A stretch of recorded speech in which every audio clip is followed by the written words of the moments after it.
Welcome to the Live Free, Love Life podcast, where we discuss how to create more freedom so we can love our lives no matter what we're going through. Hello, everyone. Welcome to today's episode of Live Free, Love Life. Today, we're going to be talking about how we can design our lives to give our brains freedom, which then allows us to have more freedom to be who we want to be and show up the way we want to in the world. Our brains are incredible. But if we don't understand and accept how our brains work, we often end up sabotaging our freedom and making it impossible to do what we want. And one way we do this is by expecting more from our conscious brain than it's capable of. According to Bob Neese, he's the author of The Power of 50 Bits, of every 10 million bits of information our brains process, only 50 bits of that is considered conscious thought. That means the prefrontal cortex, the highest functioning part of our brain, and the part responsible for decision-making, focus, willpower, all those higher evolved functions, it only gets 50 bits out of every 10 million. And most of us are expecting way too much from that 50 bits. Another way we sabotage our freedom is by thinking our brains should be different than they are. If we struggle to get out of bed in the morning, maybe we think we should be able to just get up. Or if we struggle to exercise, maybe we think we should be able to just willpower through it. We think we should be able to multitask. We think we should be able to remember. We think we should be able to do it perfectly. We think we should be able to do it the best way. Thinking our brain should be different than it is and arguing with reality doesn't usually get us any closer to where we want. And often it gets us further and further away. Luckily, we can strategically design our lives in a way that respects our brain's constraints. When we intentionally reduce the burden on our prefrontal cortex, it grants us the freedom to show up consistently, follow through on our goals, and live the life we desire. When we intentionally accept our brain as it is, we give ourselves the freedom to design ways to work with our brain rather than against it. Just for fun, think of your prefrontal cortex as a small cup that can only hold about 50 marbles worth of focus, decision-making, and restraint at once. Those 50 bits are precious resources. When demands exceed your brain's capacity, performance starts to slip. You may experience forgetfulness and absent-mindedness, impaired ability to control impulses, a lack of motivation and procrastination, difficulty regulating emotions and reactions, and poor decision-making and lack of concentration. Essentially, you lose access to the highest mental capabilities. Trying to force your brain past its limits results in frustration and often backfires. The key is respecting your 50 bits and purposefully organizing your life to make the most of them. So let's talk about some examples. I don't know how your brain works. I don't know what your brain struggles with or how it impacts your life. What I do know is that your brain is perfect, just as it is. There is nothing wrong with you. I can only share different areas that I have found to be useful for my brain. I want you to use these examples as jumping off points as you consider where your brain struggles, where you are expecting too much from your 50 bits, and where you aren't accepting your brain exactly as it is. So here's some examples. First one is completing tasks in advance. When I have a deadline coming up quickly, my brain loves to freak out about it. Let's use this podcast as an example. I am recording this a full month before you will listen to it or watch it. Why? Because completing tasks far in advance of when I need them done completely eliminates the stress, pressure, and overwhelm my brain loves to create, giving me the freedom from these emotions and the freedom to be present in my life. These emotions are all optional, and I could just think different thoughts about recording the podcast, about writing my newsletter, about doing all the things that I do in my business that I do in advance. I could just think something else. And I could do it right before it's due, right before this podcast is going to go live. I could record it right then if I was thinking thoughts that created awesome emotions that allowed me to do that in a way that felt like freedom. but I would rather spend my 50 minutes on something else. We must manage our mind about some circumstances because sometimes that is our only option. But this isn't one of them. If I'm constantly using my 50 bits to think intentionally about all of the various deadlines in my life, those 50 bits aren't available for other important things. Another option is to just accept that my brain doesn't love deadlines and possibly never will, and just do the things far in advance. Giving myself breathing room eases the burden that my brain would otherwise create. And with that pressure diffused, my 50 bits can be devoted to more meaningful pursuits. So think about if this affects your brain. When you have a deadline, and I'm using deadline in quotes if you're not watching this on YouTube, because a deadline means anytime we decide we're going to have something done. It doesn't have to be some official deadline, and it doesn't have to be about something big. What does your brain do with deadlines? Does your brain create pressure, stress, overwhelm, anything like that, like mine does? And if so, would you like to change what you're thinking about those deadlines so that you don't create those emotions? Or would you rather use your 50 bits elsewhere and change the way you're showing up for the deadlines? I love recording this a month in advance because it means that if things happen in my life, I don't get stressed out. If I go on vacation, if someone gets sick, whatever that may be, I don't stress out about it because I'm so far ahead that I know I've given myself ample breathing room. I don't have to take all those emotions with me. And again, I don't actually have to. I just know that's how my brain works. My brain loves to freak out about deadlines. It is likely going to create stress, pressure, or overwhelm no matter what I do. So I could manage my mind about it using my 50 bits, or I could save them for something else and plan differently. Here's number 2, schedule important appointments. First thing, have you ever noticed how hard it can be to get going on your priorities for the day? But if you've made an appointment with, say, a client, a coworker, a trainer for early morning, you somehow manage to be there on time? Most people find it easier to keep commitments to others rather than themselves. So we could work on that. We could work on how we are showing up for ourselves. And I do that oftentimes. There are other times where I just use the psychology to my advantage. So you can book appointments related to your high priority goals as your first task of the day. This effectively forces your brain to allocate focus where you want it. I have a coach friend who books a single coaching session at the beginning of every workday. Even on days she isn't coaching, maybe she's doing her marketing or something, but she books just one single appointment because it makes it easy for her to get up, get ready, and get into her office to start her workday rather than just dinking around for half the day before we finally get started. Whose brains are like this? We can plan our schedule to work with the brain we have. So rather than telling herself she should be able to get up and get going, she just accepts that this is how her brain works. And that means she can create a solution that works amazingly for her and her brain. There was a time when I did the same thing as a way to get out of bed. Before I was diagnosed with Lyme and I had no idea why I was suddenly exhausted all the time, I really struggled to get up in the morning. My alarm went off. I immediately felt like I'd been hit by a train. And if I was only accountable to myself, the chance of me getting up was really low because it was really hard for me to use my prefrontal cortex when I was that tired. But it wasn't even a question if I had a coaching session scheduled. I just got up.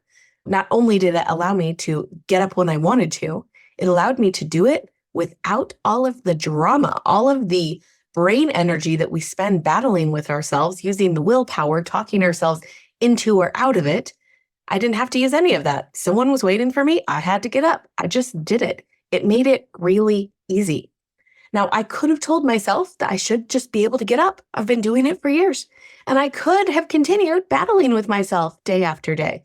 But having a coaching session scheduled first thing, when I say first thing, I mean 6 a.m. I had coaching sessions scheduled at 6 a.m.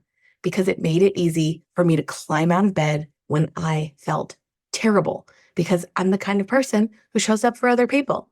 It was easy. We want to work with our brain rather than against it. Number 3, batch similar tasks. Every time we transition from one task to another, we ask a lot of our 50 bits. Research shows that it takes about 23 minutes to regain focus after a distraction, even if that distraction is as small as noticing a notification on your phone. Jumping between different tasks saps our mental resources. Imagine that cup of marbles again. The more you switch from task to task, the more marbles are disappearing from your jar. Each transition forces your prefrontal cortex to reload with new information. This slow switching cost drains your 50 bits.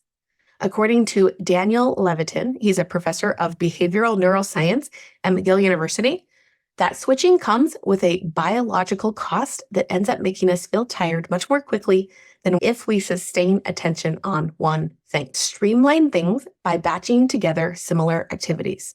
Devote a block of time just to phone calls, for instance, and then another chunk for creative work without any task switching in between.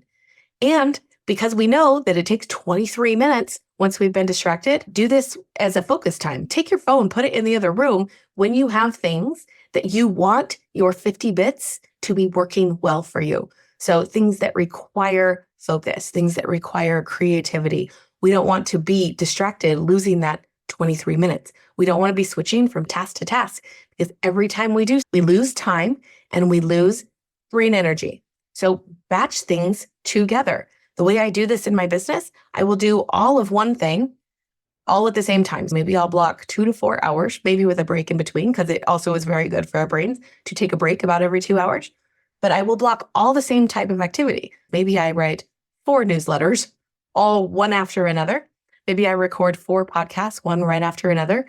I batch them together because it doesn't require my brain to switch from one kind of activity to another kind of activity. That is one way that I can safeguard those 50 bits. What we want to do is assembly line your responsibilities to preserve brain power. Thinking you should be able to multitask or switch from one thing to another just isn't useful. Let's accept that this is just the way that our brains work so that we can design a way to work with them. The next one, develop systems and processes. Deciding how to approach each task from scratch overtaxes your prefrontal cortex. The solution is to implement systems so certain activities can run on autopilot. For example, set up an automated bill pay system, create templates for recurring projects, maintain a routine for regularly scheduled chores, rely on habits and checklists. The more you can convert repeated tasks into a standardized system, the less they'll burden your brain.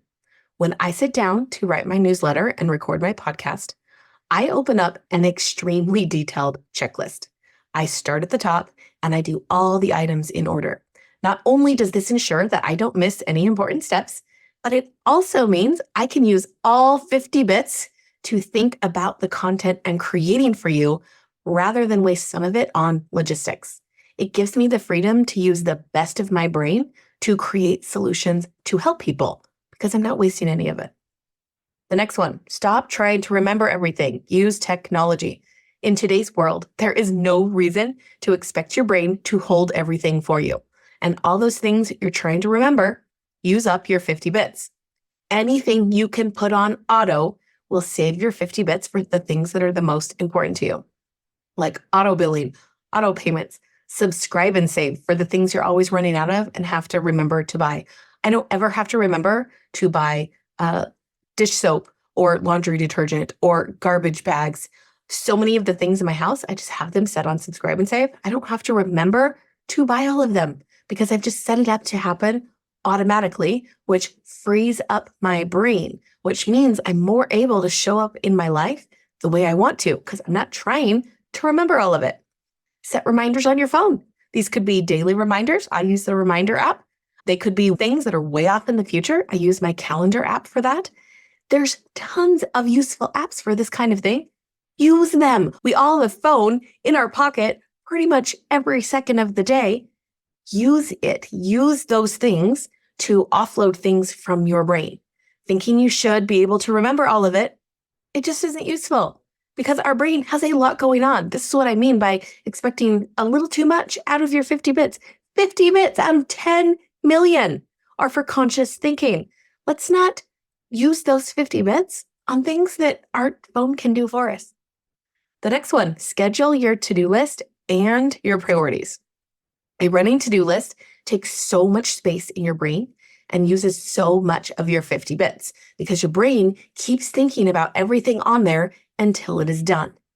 Alternatively, scheduling a time to do each of those things means you no longer have to think about them.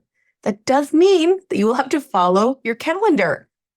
Otherwise, your brain won't believe they're taken care of and will continue to think about them until they're done. It's not the scheduling that saves your brain from thinking about it. Your brain has to believe that once it's on the calendar, you will actually follow your calendar and do it. If you are willing to do that, it frees up so much brain space and it frees up your brain to do the things that are the most important to you, which might not be keeping track of every single thing on your to-do list. Maybe that is not the most important thing in your life. Let's free yourself up so that doesn't have to be where you spend your precious 50 bits. Scheduling your priorities gives you the freedom to be who you want to be and live the life you want to live without thinking about what that looks like all the time, which just uses more of your 50 bits. For example, if your subconscious is in charge, which it is most of the time, right? Because there's 50, which goes to conscious, and everything else of that 10 million goes to your subconscious. If your subconscious is in charge, your time will largely be spent doing things that are not your highest priority. It will be the kind of life that you look back on and think, what on earth did I do with my life? That's what happens when our subconscious is in charge. Priorities require our 50 bits until we have programmed those priorities into our subconscious system, which we have the power to do. Scheduling will minimize how much of those 50 bits we use. If your marriage is one of your highest priorities, schedule time, dates, activities, whatever that is, with your spouse first before scheduling your to-do list. This means you won't have to use your 50 bits as frequently because it's already scheduled. You only have to think about it once. And you won't be turning over what's important to you to your subconscious. The next one, choose easy over best. Give yourself permission to do things the easy way rather than getting bogged down in doing it the, quote, right way. My first Qigong teacher had lots of ideas about what a proper Qigong routine should look like. And he had many thoughts about the people teaching it online. For him, that was doing it a subpar way, not getting as much out of it. And he thought the best way was to create your own routines using a very specific set of exercises.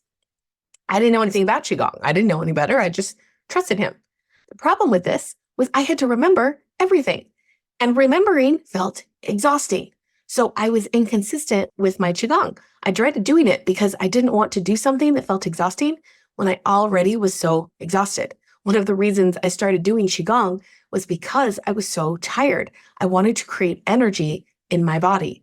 But thinking about having to remember each thing to do in a routine felt exhausting. It was doing the exact opposite of what I wanted. So I decided that easy was better than best because it meant I would be doing Qigong every day.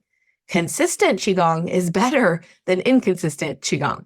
So I signed up for a membership with someone online, and all I have to do is turn on a video and follow along. Now, maybe it's not the quote best way.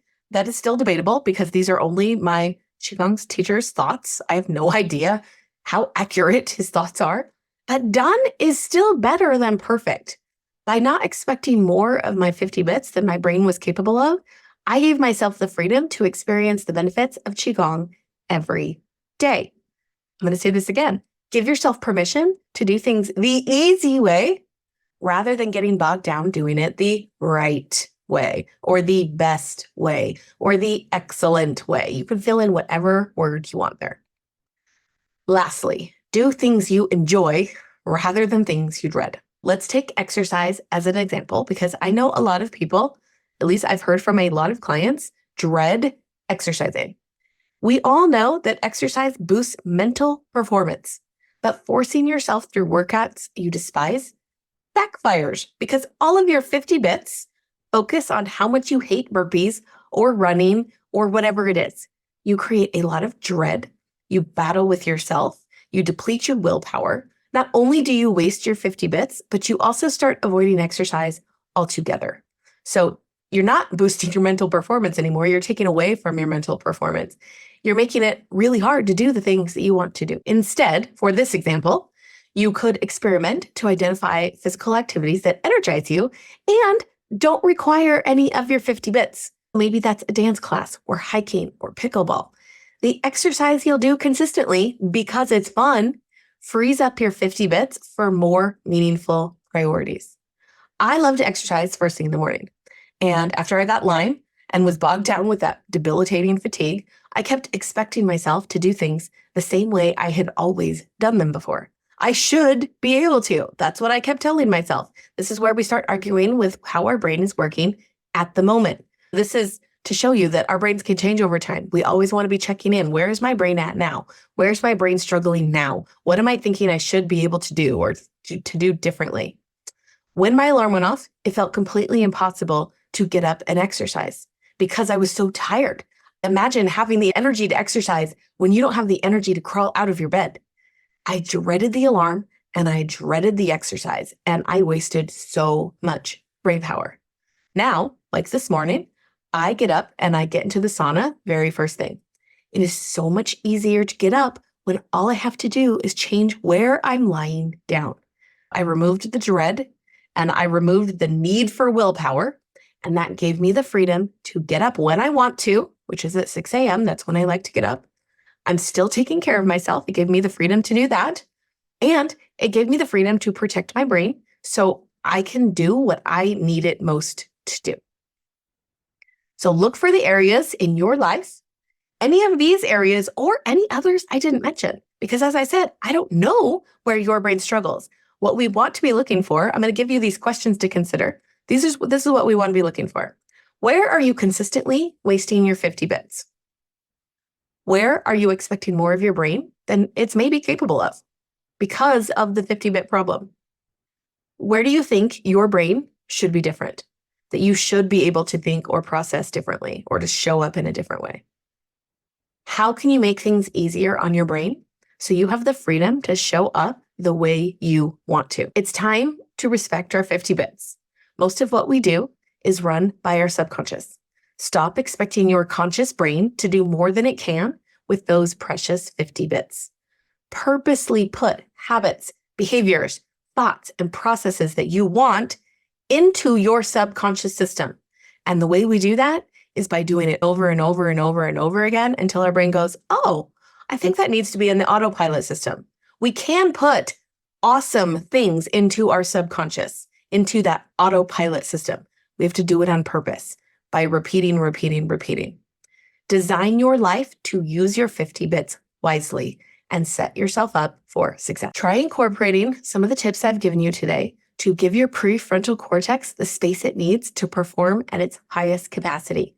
The more you can automate, streamline, and simplify, the more focus you'll have available each day to direct towards your most important priorities and living the life you want. Live free, love life, my friends. Thank you for watching this episode of Live Free, Love Life. Please subscribe to my channel and don't forget to like, comment, and share. See you next time.